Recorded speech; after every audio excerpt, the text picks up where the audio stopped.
नमस्कार दोस्तों, दूसरे चरण में भी बम्पर मतदान हो रहा है। उम्मीद से बढ़कर मतदान हो रहा है। ऐसा लग रहा है जैसे बिहार के लोग ईवीएम का बटन दबा करके बिहार की बदहाली का बदला ले रहे हों। ये दूसरा चरण किसके पक्ष में जा रहा है? सुबह सुबह ही हमारे साथ जुड़ गए हैं बिहार की माटी से जुड़े हुए वरिष्ठ पत्रकार प्रेम कुमार जी। उनसे समझेंगे कि ये दूसरा चरण किसकी तरफ जा रहा है। प्रेम कुमार सर, बिहार की जनता ऐसे वोटिंग कर रही है जैसे कि बदला लेने के लिए निकली हो। ऐसा अग्रेसिव मतदान इतिहास में पहले कभी देखने को मिला नहीं है बिहार में। ये क्या होने जा रहा है बिहार में? देखिए, जो लोग भी प्रज्ञा जी बिहार में घूम रहे हैं, उनको ये एहसास हो रहा है कि ये वोटिंग जो है सरकार बदलने के लिए है। लेकिन वोटिंग से पहले अपने-अपने दावे होते हैं, तो इसको थोड़ा एकेडमिकली और सबूत के तौर पर और पैटर्न के तौर पर समझने से लोगों को यकीन आता है कि वास्तव में जो हम महसूस कर रहे हैं, वही सच है। तो हम जो महसूस कर रहे हैं वो ये कि एक तो इनकम्बेंट गवर्नमेंट के लिए इतना ज़्यादा वोट परसेंटेज बढ़ता नहीं है। मामूली रूप से बढ़ना अलग बात है, लेकिन 8% के आसपास जैसा कि पहले चरण में हुआ और इस चरण में भी ऐसा ही होता दिख रहा है। जी। तो इसका मतलब है कि जनता एग्रेसिव वोटिंग कर रही। एग्रेसिव जी हाँ। वोटिंग किस लिए? 2 ही कारण हो सकते हैं। एक दावा होता है कि महिलाओं को पैसे मिल रहे हैं इसलिए वोटिंग कर रही हैं और दूसरा दावा ये है कि नहीं, युवाओं में इस बार रोजगार के लिए पलायन कर चुके लोग बिहार आकर के सरकार बदलने के लिए वोट कर रहे हैं और युवाओं की आबादी बहुत ज्यादा है। 20 साल से 50 साल के बीच के वोटर्स जो हैं उनकी तादाद 55 लाख है। तो हम्म। ये वोटर्स एग्रेसिव वोट करें और बदलाव के लिए वोट करें तो सरकार का बदलना निश्चित लगता है। हम्म। पहली बात को अगर हम एनालाइज करें महिला वोटर्स को, तो निश्चित रूप से महिला वोटर्स पिछले विधानसभा चुनाव में एनडीए को 1% अधिक मिला था महागठबंधन के मुकाबले। तब से अब में ऐसा कोई गुणात्मक परिवर्तन नहीं आया है। जीविका दीदी पहले भी थी, अब भी हैं। 10,000 का अगर आपने वादा किया तो 10 तेजस्वी हर घर से सरकारी नौकरी, जीविका जी। दीदी को परमानेंट करने की बात, उनके लोन माफ करने की बात, नए लोन देने की बात, सब कुछ कर रहे हैं।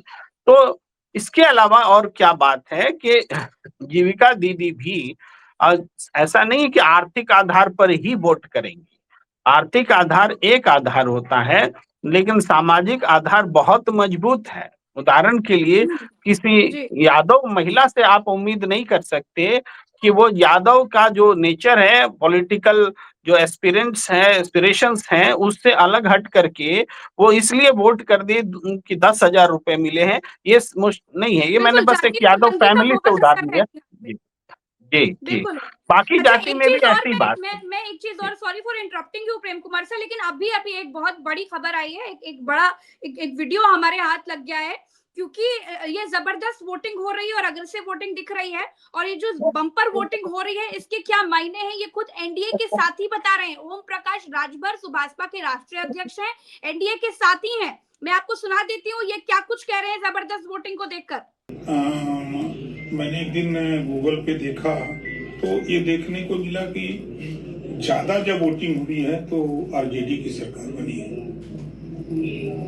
ज्यादा जब वोटिंग हुई है तो आरजेडी की सरकार बनी है। आरजेडी की सरकार बनी है, और ये बात ओम प्रकाश राजभर खुद बोल रहे हैं। प्रेम कुमार सर, ये जो ज्यादा वोटिंग है, ये परिवर्तन का ही संकेत है। आरजेडी की सरकार बनते हुए देख रहे हैं ओम प्रकाश राजभर, एनडीए के साथी। निश्चित रूप से मैंने कहा कि हम जो महसूस करते हैं उसको जी जब हाँ। हम बोलते हैं तो उसका लोगों को विश्वास हो, इसके लिए कुछ पैटर्न बताने दिखाने की जरूरत होती है। एक दो की चर्चा हमने की और ये उदाहरण आपको मिल मिल गया राजभर जी का, जो एनडीए के घटक दल हैं। हालांकि उन्होंने बिहार में उम्मीदवार भी उतारे, बिल्कुल लेकिन उतारे हैं। उन्होंने साफ साफ बताया इतिहास के आईने से कि जब जब 60% से ज्यादा वोट बिहार में पड़े हैं, तब तब आरजेडी की सरकार आई है।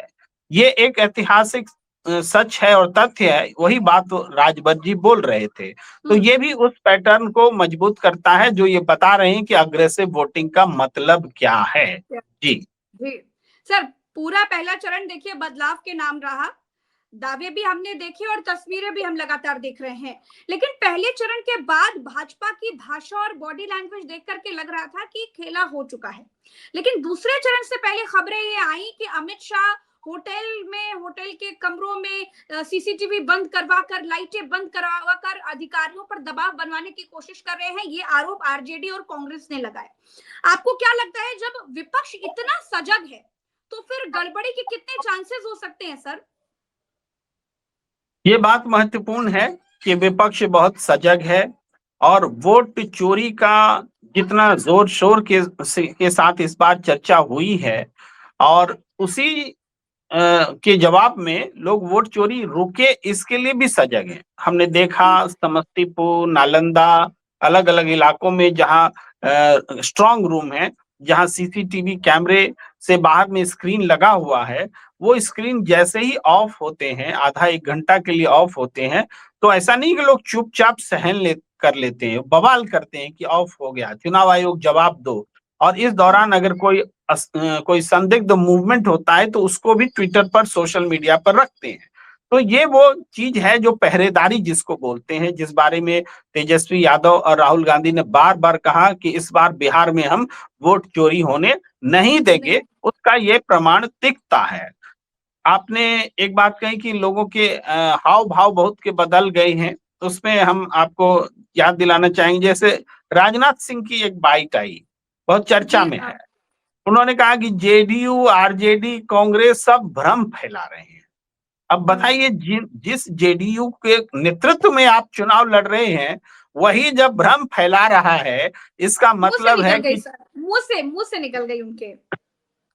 तो ये आप मान ले चलिए, ऐसा होता है कि मुंह से निकल जाता है, लेकिन जब आरजेडी और कांग्रेस बोल चुके थे, तो उसके साथ में जेडीयू अतिरिक्त रूप से बोलना, ये मुंह से निकलना हमें नहीं लगता, क्योंकि दिल की बात भी मुंह तक आ जाती है प्रेम कुमार सर। हाँ, ये हो सकता है, क्योंकि आरजेडी की जगह जेडीयू बोलते तो हम समझ जाते मुंह से निकल गया, लेकिन आपने आरजेडी भी बोला, कांग्रेस भी बोला, अलग से जेडीयू भी बोल रहे हैं। तो ये बात अगर मुंह से भी निकली है या इस तरह से संदेश देने की कोशिश हुई है कि मुंह से निकल गया, तब भी एक बड़ा मैसेज है।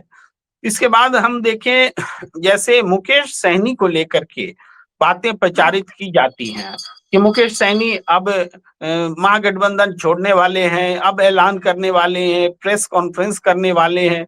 मुकेश सहनी ने साफ तौर पर कह दिया और एक दिन पहले ही कहा है कि हमारे बारे में। जी, मुकेश सहनी के वीआईपी पार्टी के प्रवक्ता को हमने जब बिठाया और उनसे बोला कि आपके बारे में तो ऐसे नैरेटिव बन रहे हैं कि आप साथ नहीं देंगे, तो उन्होंने कहा कि मृत्यु जितना सत्य है उतना ही सत्य है कि हम महागठबंधन नहीं छोड़ने वाले। जी, मुकेश सहनी का बयान मैं आपको बता रहा हूँ। वो कह रहे हैं मुकेश सहनी कि हमने बीजेपी को उखाड़ फेंकने का संकल्प ले लिया है। ऐसे में हम जिस पार्टी ने हमारी पार्टी को बर्बाद किया, हमारे विधायकों को खरीद लिया, उस पार्टी के साथ जाने का जो दुष्प्रचार लोग कर रहे हैं, उसको हम आगाह कर देना चाहते हैं कि हम एक इशारा करें तो आपके मीडिया के दफ्तर में आग लगा दी जाएगी। इस तरह से उन्होंने एग्रेशन का इजहार किया है। तो ये बहुत बड़ी बात है कि मुकेश सहनी उस दुष्प्रचार के खिलाफ मजबूती से सामने आए। ऐसा पहले नहीं दिखता था कि आप दुष्प्रचार कर लेते थे, लोग सह लेते थे, इस बार रिएक्शन हो रहा है। तो आपने जेस्चर और पोस्चर की बात की, तो दोनों तरफ से है। राजनाथ सिंह का उदाहरण है तो इधर मुकेश सहनी का भी उदाहरण है। और आपने तेजस्वी यादव का जो उन्होंने संदेश दिया है चुनाव प्रचार खत्म होने के बाद, वो संदेश भी बहुत अनोखा है, अलग किस्म से है। उन्होंने पूरे चुनाव प्रचार को समराइज करते हुए कहा है कि इस बार युवा जो है बदलाव के लिए सामने है। तो ये एक चुनाव जो है अलग डिग्री पर लड़ा जा रहा है। राहुल गांधी, उन्होंने भी संदेश दिया है वोट चोरी को लेकर के, जो बातें उन्होंने कही थी उस पर चुनाव आयोग क्यों चुप है, प्रधानमंत्री क्यों चुप है। तो इसका असर आज पड़ रहे मतदान पर दिखता है, और ये और भी ज्यादा तेज होने की मतदान की गति हमें उम्मीद लग रही है। सर, खबरें आ रही हैं कि सीमांचल के इलाकों में जहां पर मुस्लिम मतदाता ज्यादा है, वहां पर धीमी वोटिंग हो रही है। तो ये धीमी वोटिंग के क्या मतलब है? धीमी वोटिंग करवाने से क्या होता है? इससे क्या फर्क पड़ जाता है? देखिए, मुस्लिम इलाकों में वोटर्स घर में बैठे नहीं हैं कि इस वजह से धीमी हो रही हो। वोटर्स तो कतारों में लगे हुए हैं। तो यहां तक भी हमने देखा एसआईआर के दौरान भी, क्योंकि टारगेटेड ढंग से वोट डिलीशन किए जा रहे थे, तो नाम चढ़ाने के लिए मुस्लिम समुदाय ने पूरी तैयारी के साथ में, पूरा दस्तावेज के साथ में अपना नाम जुड़वाया ताकि उनका कम से कम कटे। तो आज भी जब वोटिंग चल रही है तो प्रशासनिक स्तर पर कभी कहीं कुछ अफवाह फैला करके, कभी कुछ बुर्का वाला विवाद खड़ा करके किसी न किसी तरीके से मतदान की गति को धीमी की जा रही है। तो धीमा करने से ये होगा कि मुस्लिम कम वोट करेंगे, कम वोट करेंगे तो इसका असर जो है बीजेपी की को जीतने में मदद होगी। ये सब इस चुनाव के हथकंडे माने जाते हैं, लेकिन इन सब के बीच ही ये चुनाव होते रहे हैं और इस बार भी हो रहे हैं। जी सर, कई लोग ये भी दावा कर रहे हैं कि जो ज्यादा वोटिंग हो रही है ये भाजपा की सरकार लाने के लिए ज्यादा वोटिंग हो रही है, इस पर आप क्या कहेंगे? मैंने दो बातें कही। भाजपा की सरकार लाने के लिए कोई वोटिंग हो, इसको थोड़ा सा समझाते हैं। वो दो गठबंधन में चुनाव हो रहे हैं, एनडीए की सरकार लाने के लिए वोट कर रहे हैं, ये तो हो सकता है क्योंकि उसमें नीतीश कुमार शामिल हैं, क्योंकि महिलाओं को माना जाता है कि नीतीश जी के साथ में वो रहती हैं, तो ये तो मान सकते हैं। लेकिन भाजपा की सरकार लाने के लिए एग्रेसिव वोटिंग हो रही है, ये कतई नहीं माना जा सकता। और अमित शाह जी ने जिस तरीके से भाषण दिया है कि भाजपा बड़ा भाई बन जाए, जैसे अभी तो बराबर पर भाजपा ले आई है, हालांकि बड़े भाई नीतीश कुमार ही थे, लेकिन अगर बड़ा भाई बन जाए भाजपा, तो क्या लग रहा है कि भाजपा तो चाहेगी ना कि हमारा मुख्यमंत्री बने, हमारी ही सरकार हो बिहार में, तो उस लिहाज से पूछ रही हूँ। देखिए, चाहत तो आरजेडी की भी रही थी, बीजेपी की भी रही है, फिर भी 2 दशक से नीतीश कुमार सत्ता में हैं। वो अपनी ताकत की बदौलत है। मैं बार बार कहता हूं कि लोग नीतीश कुमार को पलटू बोलते हैं।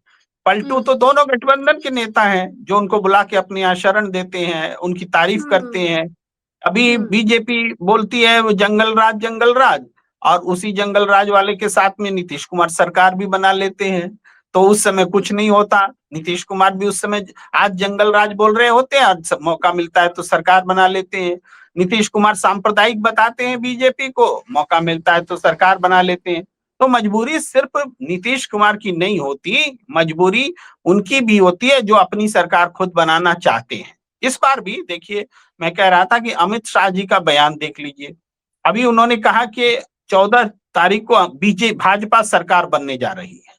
अब तक वो एनडीए सरकार बोलते थे, अब भाजपा सरकार बोल रहे हैं। तो दरअसल इस बीच में बहुत पानी बह रहा है। जेडीयू और बीजेपी के बीच तलवारें खींची हुई हैं और दोनों के कार्यकर्ता मिंगल्ड नहीं हो पाए हैं। और एनडीए में ही एलजेपी-आर और जेडीयू के कार्यकर्ता तो पहले चरण में भी एक दूसरे को वोट देते नहीं दिखे और दूसरे चरण में भी नहीं दिख रहे हैं। शाम तक रिपोर्ट आ जाएगी। लेकिन बीजेपी और जेडीयू के कार्यकर्ताओं के बीच भी जो है, हम नहीं कहेंगे 100% दरार की स्थिति है, लेकिन भ्रम की स्थिति है और इसका खामियाजा एनडीए को भुगतना पड़ेगा। तो सर, अगर हम पहले चरण की ही तरह देखें, दूसरे चरण में भी वैसे ही मतदान होता हुआ क्योंकि दिख रहा है, सुबह से लंबी लंबी लाइनें दिख रही हैं और सीमांचल इलाकों में भी देख रहे हैं, भले धीमी वोटिंग की खबरें आ रही है, लेकिन भीड़ वैसे ही दिख रहा है, लोगों का सैलाब वैसा ही दिख रहा है। तो अगर पहले चरण की तरह ये वोटिंग हम देखते हैं, बम्पर मतदान हो रहा है, होता अभी आगे दिखेगा, तो आपको क्या लग रहा है कि फिर ये किसकी तरफ जाता हुआ देख रहे हैं आप बिहार को? एनडीए की तरफ? देखिए, अब तक जो पहले चरण में, जी आपके उत्तर तक आने से पहले थोड़ी व्याख्या करनी जरूरी है कि पहले चरण में जो बातें दिखी, जो कंटिन्यू है, वो है कि चिराग पासवान की पार्टी, माना जाता था कि चिराग पासवान की पासवानों पर पूरी पकड़ है। लेकिन ये पकड़ ढीली दिखाई दी पहले चरण में। ऐसा दिखा कि 40% से ज्यादा पासवानों ने चिराग पासवान तक की पार्टी को वोट नहीं किया है। और आश्चर्य होगा प्रज्ञा जी, हमने जो जून जुलाई में सर्वे किया था दलितों के बीच में, दलितों के द्वारा, उस सर्वे में जब हमने ये बात बताई थी कि चिराग पासवान के पिताजी रामविलास पासवान को तो आज भी 80% से ज्यादा पासवान का समर्थन है, लेकिन खुद चिराग पासवान को 40% से ज्यादा 42 का समर्थन था, 42% ही समर्थन है। और ये हमारे सर्वे की चौंकाने वाली बात है। आज देखिए वो चौंकाने वाली बात वोटिंग के समय सही नजर आ रही है कि चिराग पासवान को 40% वोट ही मिलता दिख रहा है पासवान समाज का। तो ये इतना बड़ा फर्क है कि पूरे दलित में देखिए रविदास समाज तो मोटे तौर पर महागठबंधन के साथ खड़ा है।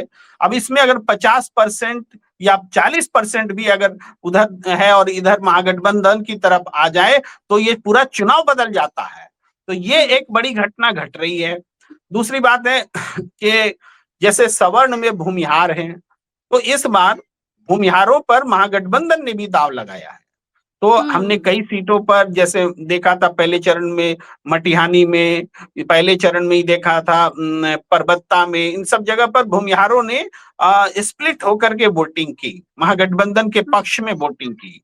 यहाँ तक कि लखीसराय में भी भूमिहार बंटते हुए दिखे, मोकामा में एकजुट दिखे। तो अलग अलग कैरेक्टर है। तो अगर सवर्ण के भी क्षेत्र में महागठबंधन सेंधमारी कर रहा है तो ये बहुत बड़ा चेंज वाली बात है। उसके बाद आप कुशवाहा देखिए, लोकसभा चुनाव में कुशवाहा और राजपूत के बीच जो ठनी थी, उपेंद्र कुशवाहा और पवन सिंह, तो नतीजा हुआ 5 लोकसभा सीटों का नुकसान बीजेपी को हुआ था। तो इस बार कुशवाहा इस बार भी बटे हुए दिख रहे हैं। तो कुशवाहा भी बटेंगे, भूमिहार भी बटेंगे, दलित भी बट रहे हैं। दलित का वो जो एनडीए के साथ था वो अगर बट करके महागठबंधन के साथ आ रहा है, युवाओं की एकजुटता महागठबंधन के साथ दिख रही है, महिलाओं में बस 1% की लीड एनडीए के साथ बनी हुई है, मान लीजिए वो इस बार भी बनी रहती है, तब भी ये चुनाव हमें बदलता हुआ दिख रहा है, परिवर्तन के पक्ष में दिख रहा है।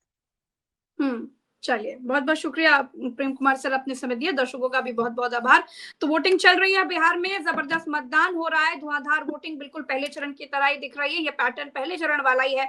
अब आगे देखते हैं क्या कुछ होगा, शाम तक पता चल जाएगा, लेकिन फिलहाल के लिए इतना ही। तो मेरे बिहार के भाइयों बहनों, घर से निकलो, वोट करो और बिहार को बेहतर बनाने के लिए और अपने भविष्य को बेहतर बनाने के लिए ईवीएम का बटन दबाओ। नमस्कार, जय हिंद, जय बिहार।